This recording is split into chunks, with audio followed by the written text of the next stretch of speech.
এক মহিলা জানতেই পারেননি যে তার কাছে ছিল হাজার হাজার ডলারের একটি প্রাচীন জাহাজের বেল। রিগ বেলটি দেখেই বলে, এমন জিনিস পাওয়ার স্বপ্ন দেখে কালেক্টররা। এটা নাকি ১৬৩০ সালের একটি ভিওসি জাহাজের বেল।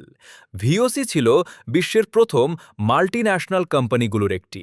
মহিলা জানান, তিনি এটি একটি অ্যান্টিক দোকান থেকে মাত্র $৭০০ দিয়ে কিনেছিলেন, কিন্তু এখন এটা ঘরে অনেক জায়গা নিচ্ছে, তাই তিনি এটি বিক্রি করতে চান।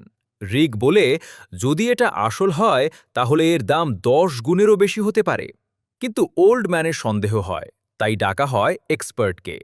এক্সপার্ট ঘড়িটা ভালোভাবে পরীক্ষা করে অবশেষে বলে, এটা সত্যি জেনুইন।